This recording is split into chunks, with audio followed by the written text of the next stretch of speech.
ao discípulo ser como seu mestre e o servo como o seu Senhor.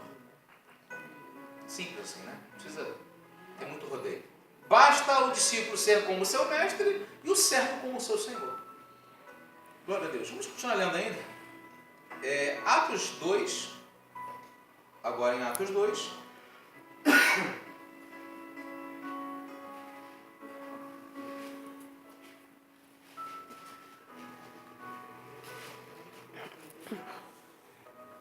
E os discípulos, Atos 2, 42, e os discípulos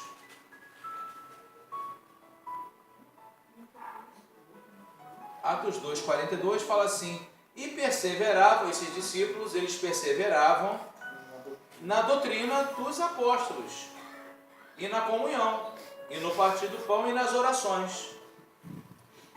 E em cada alma havia o quê? Temor. E muitos prodígios e sinais eram feitos por intermédio dos apóstolos.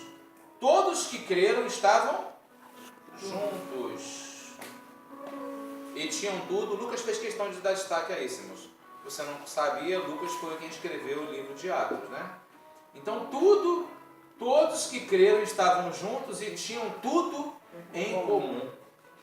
Tá? Agora Atos 4.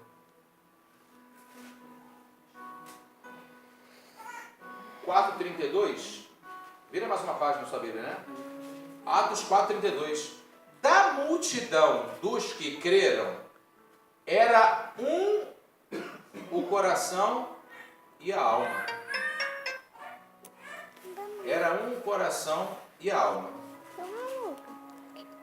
Daqueles que creram, da multidão, era um coração e a alma. Ninguém considerava exclusivamente nem sua, né? Sua nem uma das coisas que possuía. Porém, tudo lhe era comum. Novamente aqui, Lucas dando destaque a repetir essa frase, né? Tudo era comum. Falamos nessa manhã sobre a diversidade, né? Sobre a comunidade, né? Transcultural, né? Nós falamos aqui nessa manhã. E falamos que cada pessoa tem suas diferenças, né? Trazem a sua história de vida, seu modelo socioeconômico de criação, as heranças familiares, né? Alguns trazem, lamentavelmente, algumas sequelas, alguns traumas, alguns problemas, mas essas pessoas, elas quando estão retratadas como Lucas narra aqui, Lucas ouve esse depoimento, Lucas entrevista os apóstolos e vai fazer um relato dessas informações e coloca aqui em Atos. Ele vai dizer que o coração, a cada alma tinha temor e muitas coisas aconteciam pelos apóstolos, e os que creram estavam juntos e tinham tudo em comum. E aí, quando a gente lê Atos 4:32, vai falar a mesma coisa, que era um só o coração, da multidão daqueles que creram, era um só o coração, a alma, e nenhuma das coisas que possuíam eles consideravam deles próprias, porém tudo era comum. E aí acontecia, no versículo 33, que com grande poder, amados, os apóstolos davam testemunho da ressurreição do Senhor Jesus, e em todos eles havia abundante graça.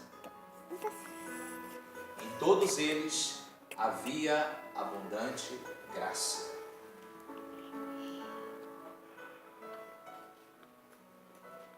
E você vai ver Atos 6, não precisa abrir, apenas estarei lendo aqui, mas os apóstolos fazem uma solicitação importante, e ele vai dizer o seguinte, que era importante naquele momento, amados, que fosse escolhido 12 varões, ou melhor, 7 varões.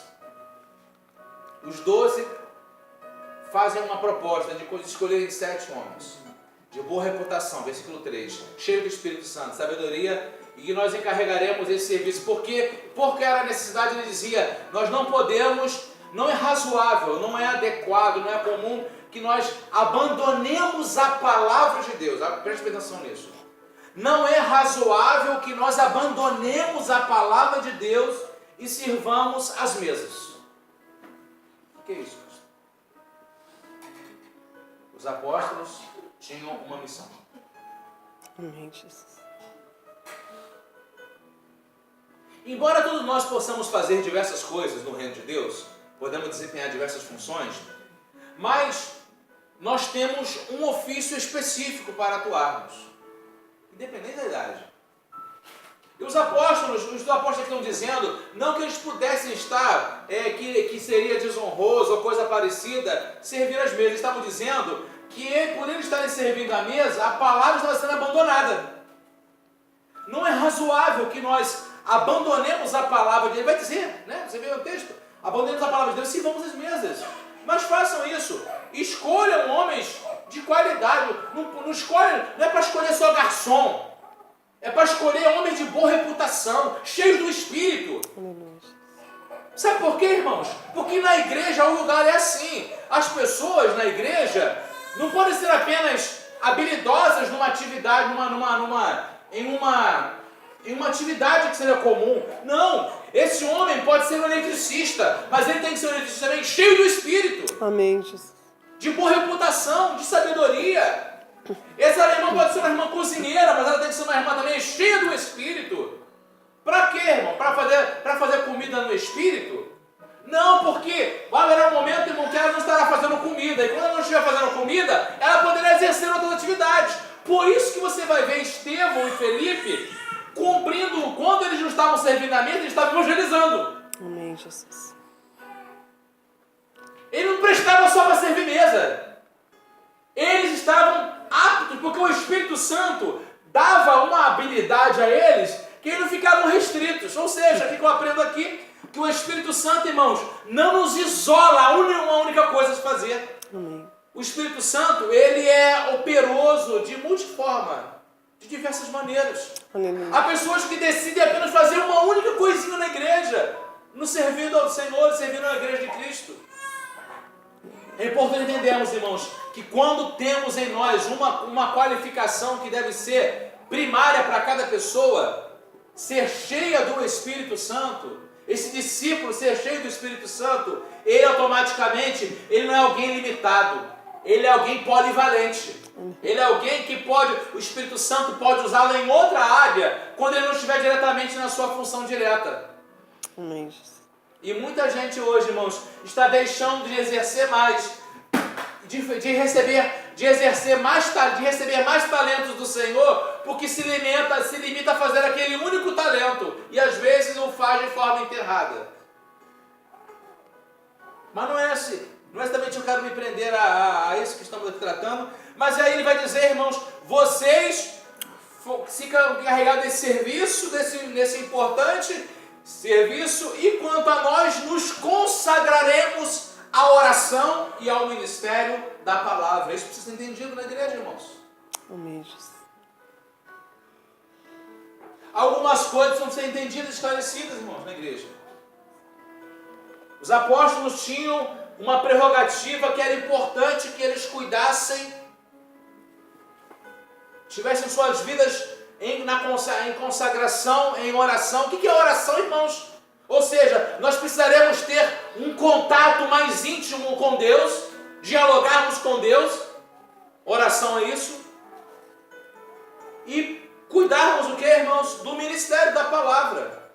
Nós não estamos aqui dizendo, irmãos, claro que todos têm um contato com o Pai, todos fazem. Só que, irmão, temos que entender que Paulo vai ensinar para nós que na igreja nós somos um corpo, e esse corpo são diversos membros, e cada membro tem uma função. Amém, Jesus. Não dá para todo mundo ser pregador o tempo todo, irmãos. Não dá para todo mundo ser pé o tempo todo. Não dá para todo mundo ser os braços que carrega tudo o tempo todo. É preciso que haja no corpo, haja uma definição. Alguém seja boca, alguém seja ouvidos, alguém seja pés, alguém seja mãos. Amém, Jesus. O problema é que às vezes as mãos querem fazer o papel da boca, enquanto as coisas ficam caindo da mão dele ou da mão dela. Basta que o discípulo seja como o seu mestre e o servo como o seu Senhor. Basta isso. E aí vem a seguinte pergunta, irmãos, para nós: seguir ou obedecer? Seguir ou obedecer? É uma coisa que vai dar uma qualificação, nós vamos identificar aqui, de quem segue e de quem obedece, de quem segue e de quem obedece. João 15:8 vai falar o seguinte: nisto glorificado meu Pai, que deis muito fruto, e assim sereis meus discípulos. Discípulos frutificam, disse Jesus. Os discípulos frutificam. Meia.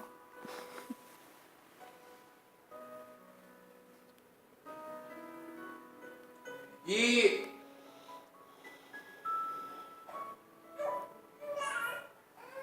uma mulher chamada Mary Sterbach diz o seguinte, uma frase que é bem interessante, bem contextualizada para essa questão que estamos tratando. A virtude também é uma arte. Eis porque ela tem duas espécies de discípulos, os que a praticam e os que a admiram. Tem pessoas que são discípulos que praticam e tem aqueles que só ficam admirando. E a gente vai perceber, irmãos, que o seguidor, ele espera pães e peixes. Ele está lá, está esperando os pães e os peixes. O discípulo não. O discípulo, ele é um pescador. Vinde após mim.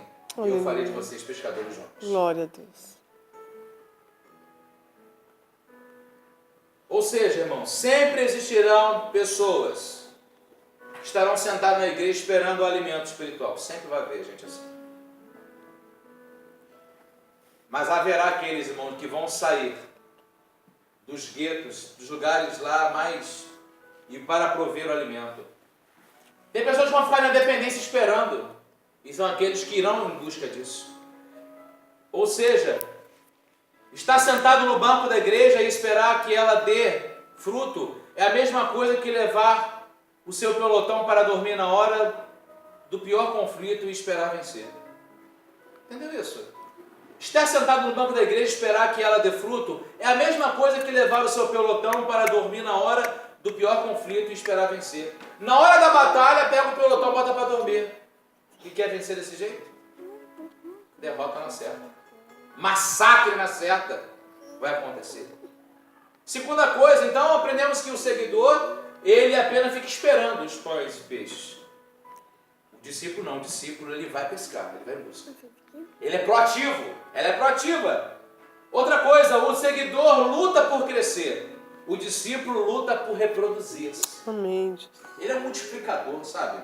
Ele entende que ele luta só para ficar crescendo, para sobreviver. Ele é mais que isso, ele é alguém que quer multiplicar. Ele é alguém que entende a parábola dos talentos e recebe talentos e não se contenta apenas com o que recebeu. Ele quer multiplicar o que recebeu. E como a gente multiplica o que recebe, irmãos, na vida dos outros? A gente consegue multiplicar o que recebe quando fazemos isso na vida dos outros. Há pessoas hoje, irmãos, que têm estado, né, o irmão Marcelo falou muito bem aqui, né, essa questão de estar olhando apenas para si, para o próprio. Ou seja, eu preciso me manter de pé. Chegou a hora de nós mudarmos essa frase dizendo assim: eu preciso levantar pessoas que estão caídas. Amém, Jesus. É preciso mudar esse discurso. Chega de queremos nos manter de pé. É preciso nós levantar, e irmos para levantar pessoas. E se fazemos isso, irmão, nesse exercício, nessa ação, automaticamente nós estaremos de pé. Amém. Porque o Senhor é poderoso para nos sustentar. Glória a Deus, glória a Deus. Ou seja, irmãos, o que acontece hoje é o que está acontecendo nessa geração, né? Ou seja, a tônica, tudo é para a nossa redenção pessoal, o interesse está preso a isso. Ou seja, o que Cristo deseja de nós é que nós sejamos despenseiros da gente que pensa do necessitado e do outro primeiro que não olha para o seu umbigo na hora que a fartura vem. Enquanto ficamos inchados nas nossas posições, existe um grupo que multiplica os talentos que Deus confiou em suas mãos. Esses serão recebidos com gozo no descanso do seu Senhor. Vinde, entra para o gol do teu Senhor. Lembra que eu falei semana passada? Porque eu tive fome, deste de comer. Eu tive sede, me deste de beber. Quando que te vimos assim, Senhor? Quando vocês fizeram um desses meus pequeninos. O seguidor, continuando, o seguidor, ele se ganha. O discípulo, ele se faz. Ou seja, irmão, nossa igreja, os nossos templos evangélicos, nossas igrejas, de forma geral, estão cheias de adeptos, prosélitos, simpatizantes, mas o que precisamos fazer é fomentar nessas pessoas o desejo de se tornar próximos, mais próximas do Eterno. Amém, Jesus. Precisamos pregar esses valores, a esses valores imutáveis e abstratos e não materiais e passageiros. Precisamos formar discípulos e não informar pessoas. Tem igrejas que estão apenas informando as pessoas. E nós temos que formar, transformar membros em discípulos de Cristo. Nós não estamos aqui para informar as pessoas que o inferno está aí, que a perdição está. Estamos para formar discípulos. Amém. É claro que essa é uma denúncia que fazemos, é uma advertência que trazemos, mas o nosso papel é esse. O seguidor, continuando, o seguidor, ele gosta do afago, né? Mas o discípulo, ele gosta do serviço e do sacrifício. Amém, Jesus. O seguidor gosta do afago, o discípulo gosta do serviço e do sacrifício. Mas quem, na verdade, não gosta de um carinho, né, irmãos? Quem não gosta, né? Mas nós crescemos aprendendo que precisamos ser afetivamente saudáveis. Mas precisamos entender a diferença de afetividade e de mimo. Afetividade e mimo. Sabe por quê, amados? O mundo, ele não é um playground, não é um parquinho de diversões. O mundo é um campo minado. Ou não? Está cheio de bombas e de autodestruição para matar vidas aí fora. E aí a gente está querendo tratar as coisas, nossa, né? Como fosse brincar no parquinho, né? Né? Não. Vamos divertir. Lá, lá, lá, lá, lá, lá. Quase igual os Smurfs, a musiquinha dos Smurfs. Né? Não. Tem um Gargamel lá fora, né? Espiritualmente falando, né? Quem conhece o desenho sabe, né? Os Smurfs. Tem um Gargamel, um gato muito malzinho lá fora, lá querendo matar, engolir. Né? Quem conhece o desenho sabe o que eu estou falando. Transfira aí para o mundo espiritual que eu estou dizendo aí. Mas não, o negócio é vamos brincar, né? Vamos brincar, vamos brincar. E, tá lá, e a Bíblia vai falar, Pedro vai falar de uma maneira mais séria para nós, vai dizer que existe um que está rugindo parecido com um leão dando de redor. E a gente está querendo, vamos brincar, né? Vamos brincar, vamos. Só vitória, tá tudo certo e tal. Só esse. Não é verdade? Estamos em meio a uma guerra, irmãos, e do lado mais forte. E se faz necessário que gastemos tempo nas batalhas, lutando arduamente e sacrificando nosso conforto para que vidas sejam salvas e adoremos a Deus com o nosso suor. Ah, não, irmão, esforço para quê? Sacrifício que tu já pagou na cruz, irmãos. Isso não é mais sacrifício, não. Sim, temos que trabalhar sim pelo crescimento do reino, em edificação de vidas, temos que trabalhar, não é molezinha, não.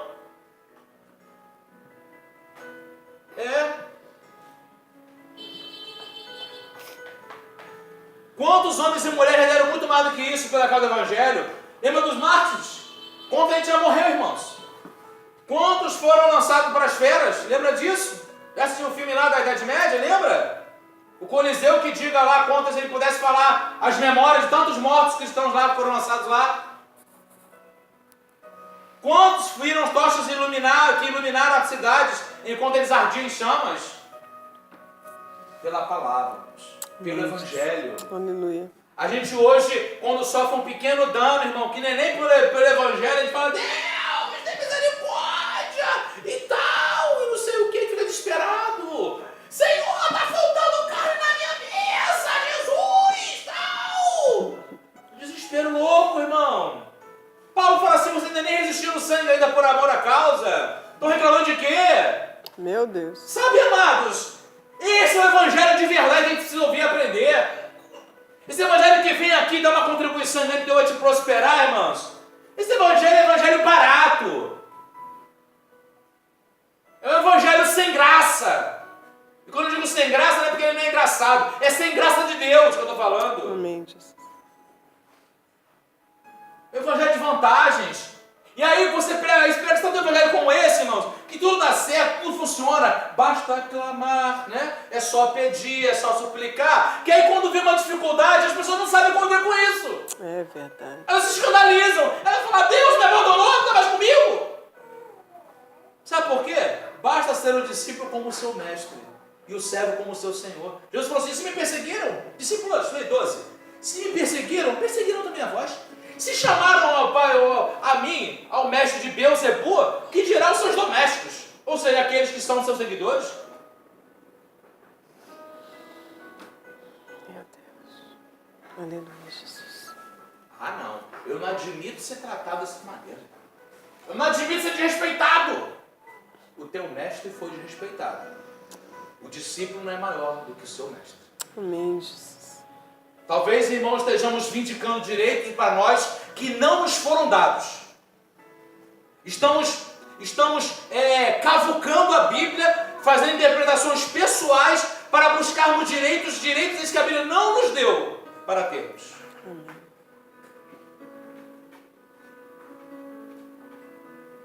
O discípulo, irmãos, o seguidor, ele entrega parte dos seus desejos. O discípulo, ele entrega a sua vida. Aleluia, Jesus. Glória a Deus. O jovem rico, ele era um seguidor de Cristo, lembra? E tinha muitas multidões que seguiam a Jesus, a Cristo. E, no entanto, poucos homens são citados como um verdadeiro exemplo na vida cristã e de abnegação. Tinha muitos seguidores. Tinha muito seguidor. Uma vez Deus falou assim: olha, vocês estão atrás de mim, sabe por quê? Por causa do pão que eu multiplico e dos peixes que eu faço para dar para vocês. Por causa disso. Vocês não estão atrás de mim por causa da minha palavra. Irmãos, o discípulo segue ao mestre por causa da palavra. Aleluia, Jesus. Temos que tomar cuidado, irmãos, para não sermos inclusos numa classificação de estarmos apenas atrás de Jesus por causa dos seus milagres, por causa dos seus favores, por causa da sua proteção, da sua cobertura. Temos que estar atrás dele, irmãos, seguir a ele. Temos que ser discípulos dele por causa da palavra dele. Amém, Jesus. Em Hebreus 11, irmãos, você vai ver lá uma lista imensa de heróis da fé. Você vai ver a galeria. Homens que o mundo não mereceu receber. Você já entendeu essa expressão que está citada lá em Hebreus? Homens do qual o mundo não era digno. Ou seja, o mundo não merecia a gente que veio na terra, pisou na terra e viveu na terra. Era a gente que estava acima da média. Irmãos, aí vem a grande pergunta: onde está no dia de hoje homens e mulheres que estão acima da média, que o mundo não merece, irmãos? Meu Deus. Que mereciam por justiça serem tomados para Deus, como é mal que foi tomado? Não. Está uma procura de Deus, a procurar homens e mulheres assim, irmãos, e está difícil de encontrar. Está difícil de achar, sabe por quê? Porque há uma entrega apenas da parte dos desejos, não há uma entrega de vida. Irmão, ser discípulo do Senhor é você entregar a Ele a sua vida. Amém, Jesus. Não é parte dela, é entregar a vida. E o que compreende uma vida? A vida compreende na saúde, compreende na família, compreende na parte econômica, enfim, nas realizações, tudo isso. E nós queremos apenas servir. Não, eu sirvo ao Senhor, mas quando chega, meu período ali e tal, eu preciso cuidar das minhas coisas. Não é assim, irmãos, que Deus nos quer.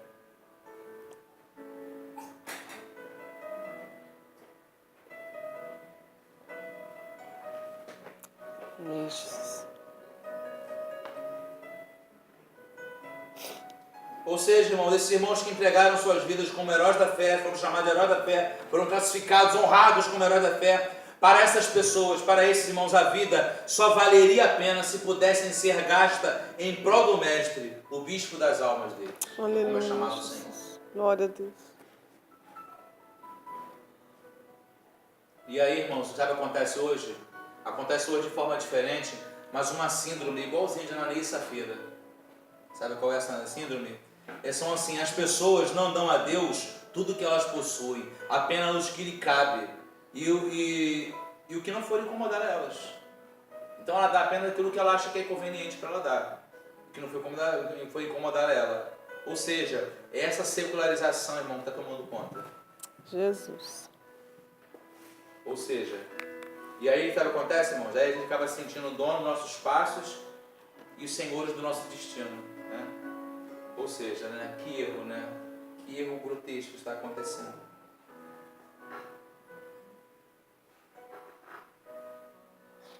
Outra coisa, irmãos, para a gente concluir.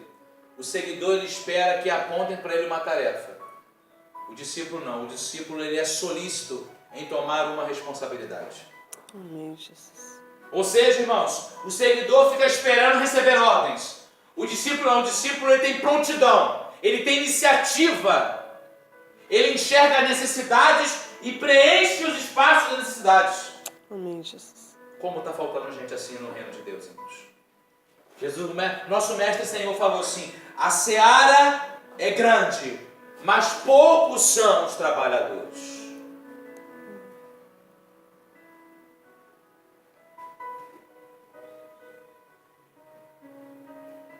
Aleluia, Jesus. E uma expressão que a gente